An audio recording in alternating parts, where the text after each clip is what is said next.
Well, hello 535 people. It's Dr. Keith Schubert. A few extra minutes have passed because it's the wee hours of the morning and I decided to get the most important thing, a cup of coffee. And I've already drank most of it, but you know, hey, that's life. So I guess that means after this video I get to make some more coffee.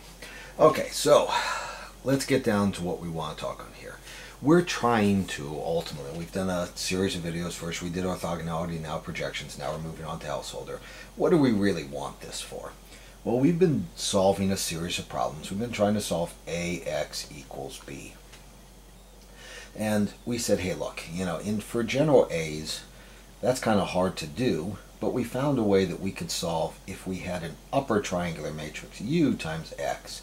That would help me out. Well, we discovered we could describe A as equal to LU, and then we could solve this. And the lower matrix we found was fairly easy to find an inverse, so we could do a UX equals L inverse B. That was easy to do. As a matter of fact, we could find U and L inverse B in one fell swoop by doing the augmented matrix. And then we could do back substitution to solve UX equals this new thing, which you can call C or whatever. And that's trivially easy to do. The problem was that when we do this, the errors kind of build down, and then when we take this back substitution, the errors take that biggest error that was on the bottom and build their way back up. So we kind of get this, you know, kind of double errored thing, which makes X not the most accurate thing in the universe. So we go, well, look, what if we didn't have the errors build all the way down? What if instead of having some L that caused the errors to build down, what if we had something that didn't cause errors to build? Right? What if we actually had an orthogonal matrix? Now, an orthogonal matrix, remember, has an effect length 1, so therefore multiplying it by something else doesn't change it. Now, we could have called this QU, and U is the standard letter that follows Q in words, in English at least, so this would be kind of nice to call it that. And you know, the inverse of Q is just its transpose, so that's really easy to kind of calculate out, so that's pretty simple to go. We can also use the augmented one case, which is actually what we do in reality. But unfortunately, we didn't keep the letter U anymore. We went follow alphabetically and called it R. So R is now an upper triangular matrix, and Q is an orthogonal one, and that at least solves the problem of the numeric build-up going in creating this, and then we just have whatever numeric builds up that way, but it's only a single direction, so it's much smaller errors that build up, and therefore it is more numerically stable. So before we were finding something such that A equals LU, we go, oops, that creates problems. We're going to find one such that A equals QR, where Q is orthogonal, and that will turn out to be much, much better for us. It's a little more complicated, but it's a much better situation. So now our whole problem is, I can solve it this way if I can find this decomposition, A equals QR. So that's what we're going to be concerned on.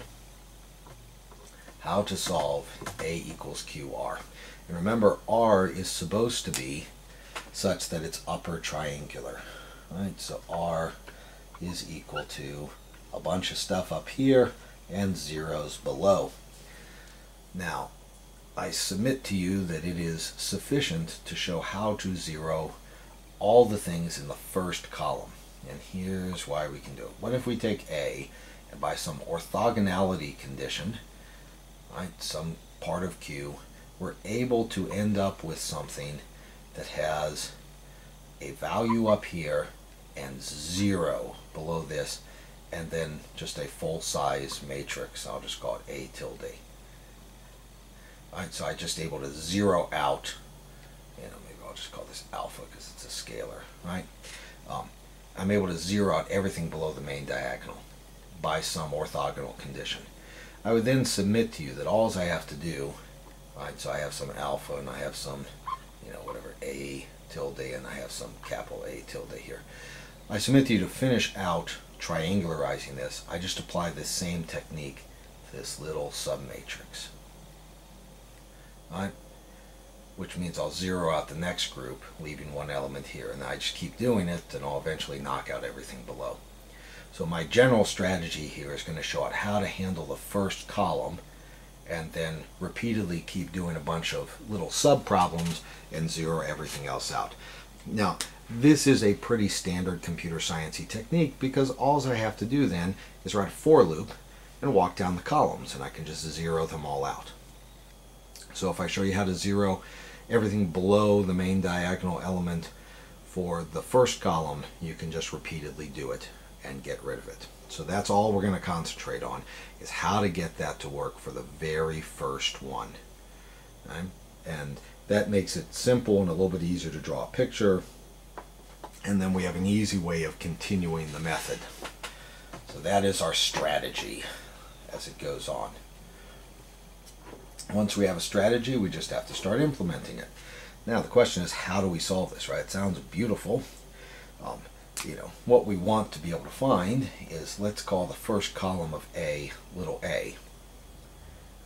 And I want to find a Q such that when I take that Q and apply it to A, which means I'm going to multiply it, I end up with something that is 0 below the main diagonal. All right, now, where does that look like? Well, let's draw a picture first, and then we'll show you how this works out for us. So let's say, I always like drawing pictures first anyway. So let's say, for instance, I've got some A here. Now, when we consider our matrices, let's just consider a two-dimensional case, right? A vector that's pointing strictly in this direction, right? Let's say of some length, alpha, would look like alpha in the x direction and nothing in the y direction. That's a vector pointing strictly this way. If I had some other vector here going, some beta in the y direction, that would look like nothing in the x direction, beta in the y direction. Now you can notice here that we've got these nice conditions with 0 below, and if you look, right, the x direction is my first element up here, and it's 0 in all the other directions. It's 0 in y. If we added a z in, it would be 0 in z, so on and so forth. So what we're really saying when we're saying I want to take A and I want to end up getting something that has zeros below the main diagonal, I'm saying I want to get A into the direction of my primary vector, which is something here and zeros below. So what does that look like? Now, we could consider this and say, what happens if we pull out our idea of the orthogonal projection? Well, if I pull out my idea of the orthogonal projection, the shadow is shorter than A. As a matter of fact, the more A starts rotating up in this direction, the shorter this gets. Right? Now, I can then rescale it out to be full length, because we're going to want that to be full length, orthogonality condition and all. Remember, we wanted it to normalize it. But that means as it gets shorter and shorter, I have to divide by that length in order to get to length 1. But then I'm dividing by a small number. If I divide by a small number, what happens? Well, now I get into some trouble here. So we don't like that idea strictly off. An orthogonal projection straight down here creates a problem for me. And that problem is that this can get shorter and shorter, and when I try to normalize it out, it causes me huge numeric problems, because I can be dividing by something that can get closer and closer and even strictly at 0. That was the whole need for pivoting. We want to get rid of that problem so that we don't have to deal with it. Well, the way you can get rid of that problem is by now considering, what if I projected something such that it ends up having the same length? That this is norm A, right? What if I want to make it such that this is norm A? Right? Whatever my projection this direction is. If that's norm A, this is norm A. We go, well, that's kind of nice. Right? Whatever length this is, that's right here.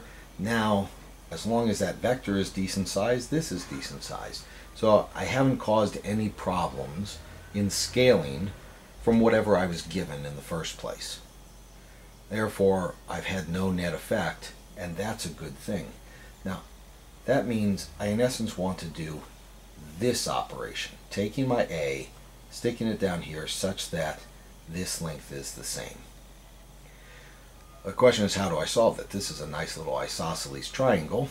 If you want to deal with an isosceles triangle, if you remember, you can draw a line right through the middle, and that gives you this little orthogonal drop down. So I want an orthogonal projection into something that bisects the angle. That's the geometric interpretation of it. Now, we go, ooh, that sounds horrible and ugly. Well, not as ugly as you might think. There's actually a neat picture of this. Imagine this plane right here was a mirror. Right? So if I'm standing out from a mirror, this is my reflection in the mirror. Right? So if I got something here, here's my mirror, it looks like my object is going here because I've inverted the z depth. So this is why we call it a reflector. So you might hear the term a householder reflector. The reason why it's called a householder reflector is because of this geometric image. We want to find the reflection of a vector such that the reflection takes us to the principal direction, right? Our x direction, so to speak. Now, since x, y, z, we rapidly run out of letters, we don't like to use x, y, and z. We want to use mathematical subscripts, so we call it E. This is E1, E2. You can think of E1 like X, E2 like Y, E3 like Z. But then we've got E4, E5, E6, whereas you now have to go, oh my goodness, what do I take after Z? So don't get freaked out when you see E1. E1 is just our way of talking about our principal or X direction without running out of letters when we have more than 3 dimensions. Alright, coffee is good.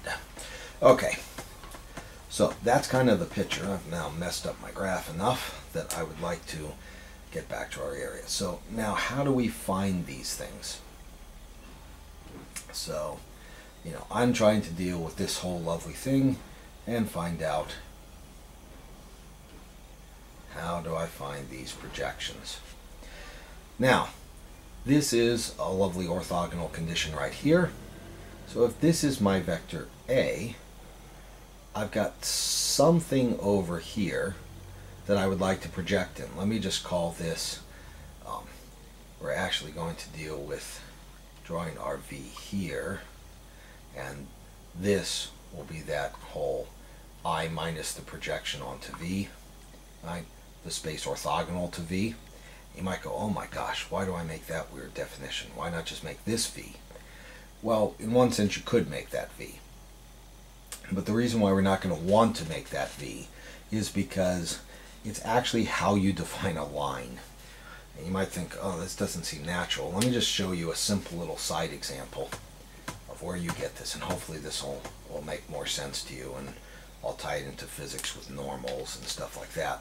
But hopefully this will make all that make more sense. Consider just a line, y equals mx plus b.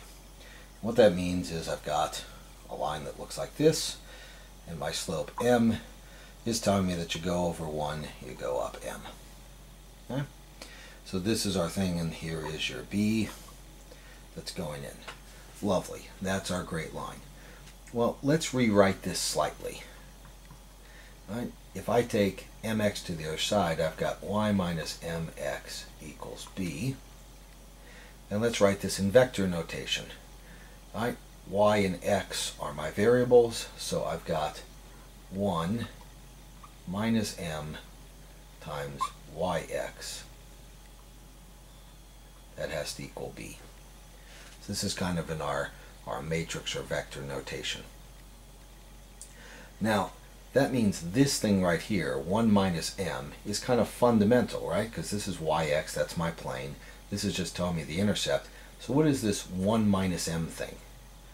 Well, so let's draw it. That means I go over 1 in the x direction. Let's pick some point here. I go over 1 in the x direction, and I have to go down this minus m. Right? Or sorry, I just did that backwards. Right? What's going on? So this is telling me, right, that's my equivalent y direction, but now I've got minus m for my x, because I did my x and y backwards from what I normally do. I went over minus m and down 1. That's going on based on this whole lovely little thing. So I go Actually, I should do it. I went over minus m, and I went up 1. And what you'll notice is, by going over minus m and up 1, I end up with this thing that's 90 degrees off. What you end up with is you discover this from your equation is actually the definition of the normal. So what you are defining is, when you make a line y equals mx plus b, you're actually saying the normal direction times the descriptor of your space. And you know, I kind of did it backwards. I should have done xy instead of yx, which is why I drew it backwards. But the normal times, you know, my spatial dimension that goes on, so I'll call it, you know, a vector in the x direction, has to equal whatever is left over, that kind of offset that's going on, right? So normal times some vector description of the space gives me my offset. That's what you're really saying. Now, you might go, oh my gosh, that sounds complicated, but that's all the line is. This is more generic. When you go to higher dimensional space, you can't write your lines quite so easily for every dimension. It gets kind of confusing and ugly, particularly when you start dealing with hyperplanes and all kinds of things of this sort. But it turns out that using the normal here, I can always do this, and it looks exactly the same. So what we really want to deal with is the normal. It's easy to get the normal because that's what the equation is. So the normal times, you know, my spatial dimensions equals a constant. That's the equations you find. So the reason why this relates to us in our case is the normal is the thing that's used to define a particular plane or a line or whatever else. That's just how you write it for the equations. So it turns out mathematically, if I want to describe a line like this, right, for our A, if I want to describe this, I need its normal. So I call this one V, and then it's very easy to get this line that's perpendicular to it, because I just get a projection into V, and this has to be I minus the projection into V, the orthogonal projector. That's why we dealt with orthogonal projectors in the last space that's going in, and that now projects A down to here. And then once I have this, I just repeat it a second time, and I get down to here. Right? So that gives me my whole nice lovely thing. So I've got, this is the projection of A into V, right? So that's projection of A into V. This has to be the projection of A into V, and this right here is the orthogonal space. If you think about it, right, this has to be A minus this. So that means, right, this little definition here is A, the original one, minus the projection of A into V.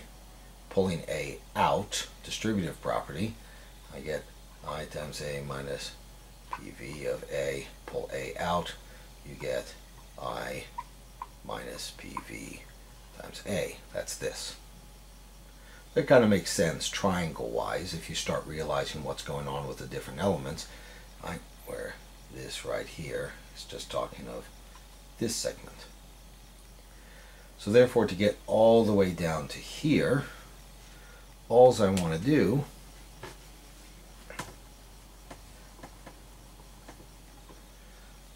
right, this is projection onto V, this is projection onto V, so I take A minus 1, 2, A minus twice the projection onto V, that's what one of these is, projection onto V of A. Let's do two of them, I end up here. So that is actually tells me exactly what this vector I'm looking for is. Just do it slowly. You might have to watch this a couple times, rewind as it goes. But the idea is very simple. I want to find down here, we want to have it such that this length and this length are the same. We said if you do a bisector and take this segment and this segment, right? we'll end up with this nice little isosceles triangle. Isosceles triangle will have this side and this side the same. Well, that's what we wanted. Now to do that, we bisected and we said, oh, that's this segment, they must be equal to each other, isosceles triangles. This has to be 90 degrees. We said the orthogonal vector to this line is the easy way to define it. That's just how you define lines.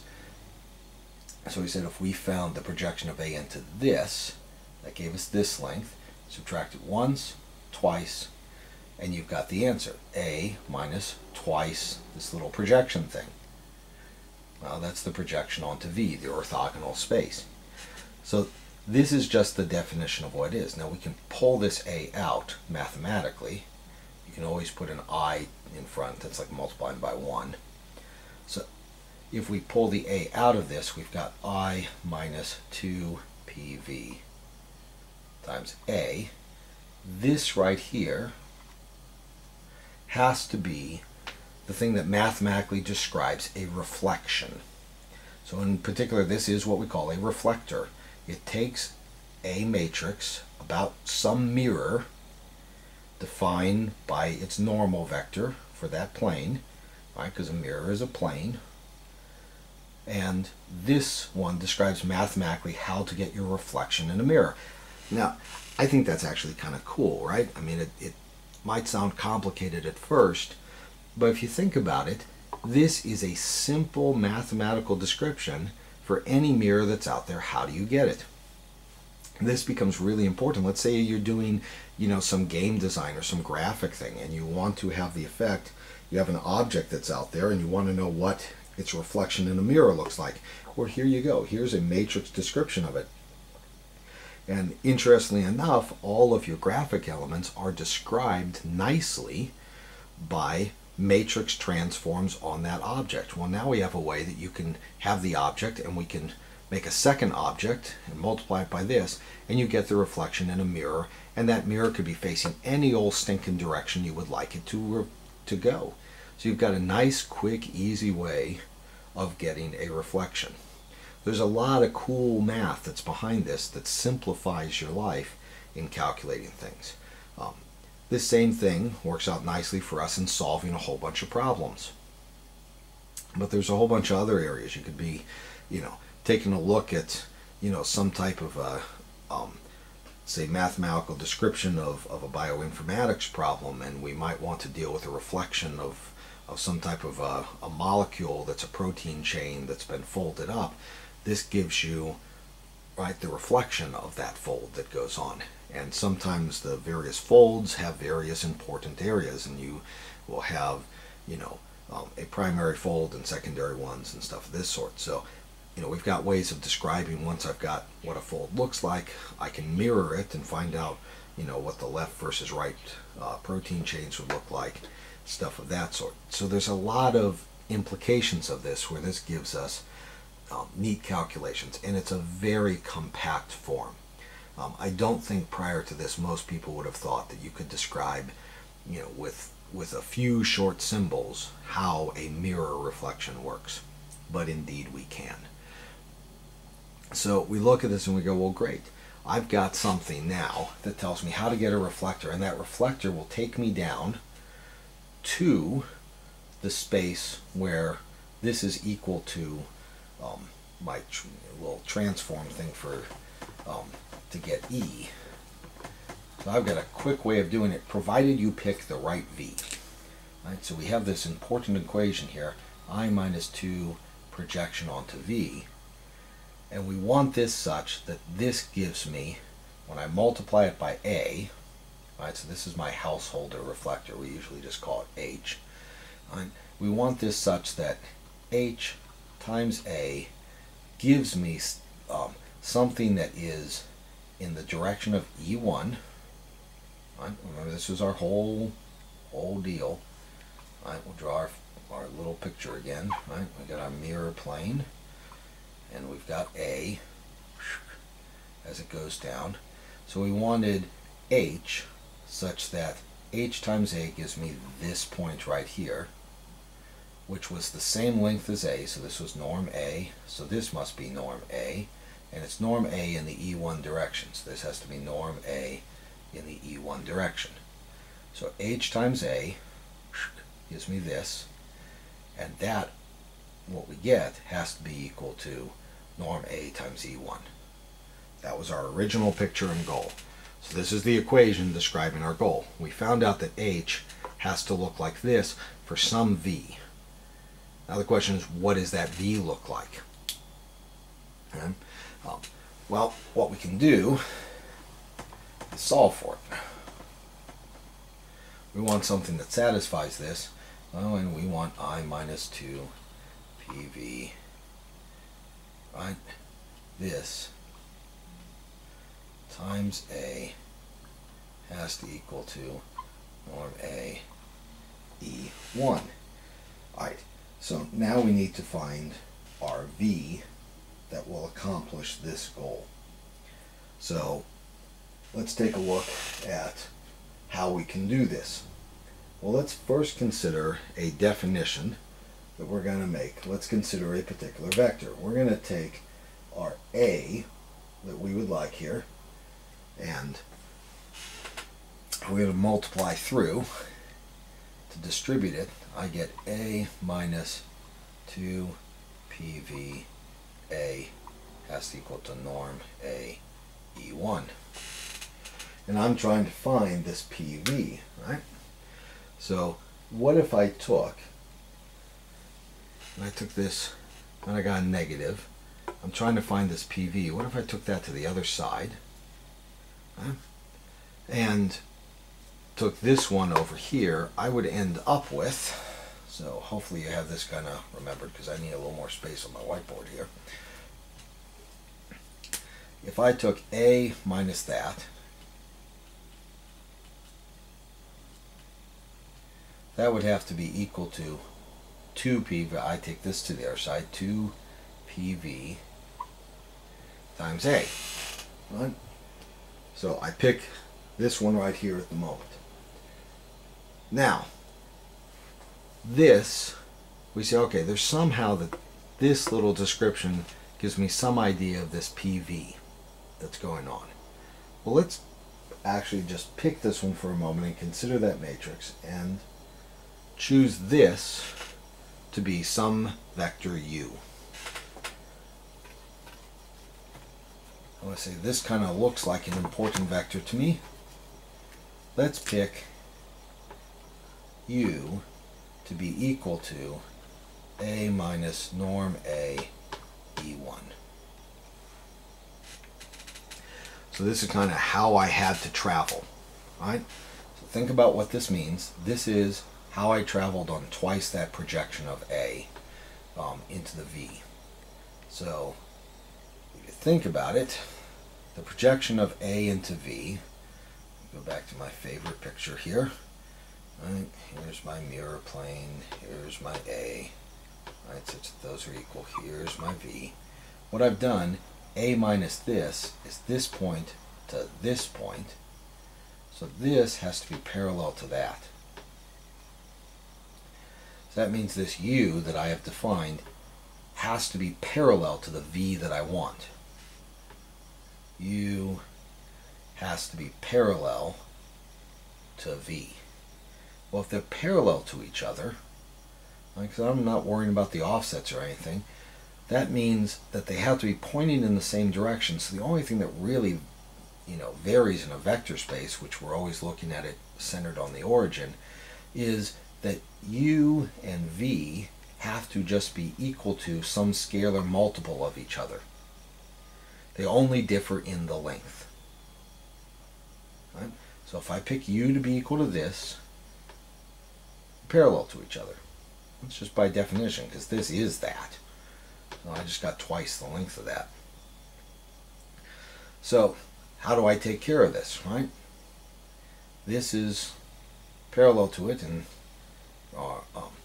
therefore I just have to find that scalar factor. Well, it turns out I don't even have to worry about that scalar factor. And the reason is that V is unit length. Okay? This is the really neat thing. Once I figured out that this vector that I get from this equation is parallel here, meaning they're only a scalar difference, but v is length 1.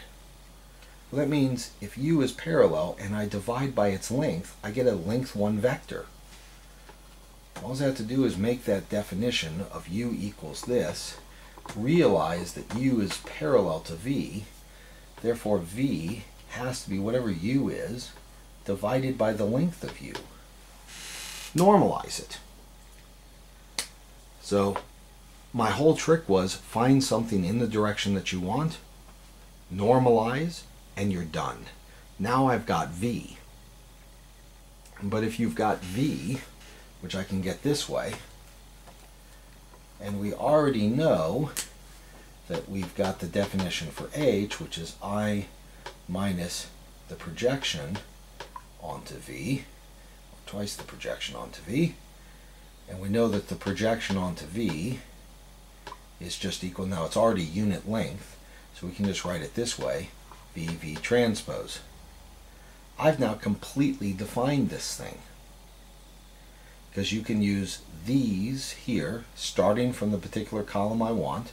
I can calculate u, from u I can get v, from v I can get pv, which means I can get h.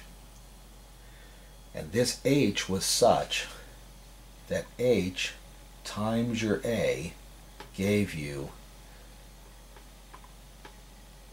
something in the direction of E1 that had the right length. That means it gave you norm A and a bunch of zeros. That meant it zeroed out everything below the main diagonal in one fell swoop. Realize when you did the LU factorization, I had to calculate each of these individual elements and find the transform. The neat thing about the householder reflectors is it zeroes everything in one calculation. Not only does it zero it all in one calculation, it does it in a numerically wise way using these orthogonal properties. So it's a little bit of kind of a strange thing. I've tried to anchor this to geometry because I think if you can picture it in your head what we're doing, you'll see it. Now you might look at this and go, hey, I never would have thought of this in the first place. Well, the neat thing about this is you don't have to think of it in the first place. You have to understand how it works and then be able to use it yourself. Now we're going to start by coding this up in class. I'll do a quick review because I'm not guaranteed you'll have watched this video by then. But I'll overview it quick because I'm presuming you can then come back and always look at this. And we can write this up. And since we found a way that can zero one column, like I said, we could now recursively do it on each little sub-problem. And it turns out that this will actually drastically improve the numerics of our system. And we don't have to worry about pivoting, and we don't have to worry about all the rest of this. And in matrix land, this is, fairly nice to write. It's not the way a human being would think, but it turns out to be mathematically quite nicely manipulable with good numeric properties, so therefore we get something that is a good algorithm. And this will turn out to be a very good algorithm to do, actually. So this is the one that's most commonly done. Typically when you do the backslash operator in MATLAB or Scilab, this is done more often than not. This is the most common one that goes in. There's some fancier ones that come down. But it turns out this is an absolutely brilliant thing to do, and it's the basis for a whole bunch of other algorithms that are out there. If you're wondering how it gets its name, householder, it's not a fancy way for a landlord, it's actually a person's last name. Now I think that that's actually derived from somewhere in Dr. Householder's past. Somebody must have been a landlord of that, somebody who owns a house. But that is an interesting subject for linguistics as it goes. But it's actually a person's last name and the first one who came up with doing this lovely technique. So once somebody figures it out, the rest of us can use it. So kudos to Householder for figuring out the first time, and the rest of us can benefit greatly from his insight into this. So hopefully this has helped you a little bit, and will help you to kind of figure out what we're doing here. And I will see you all in class. Bye.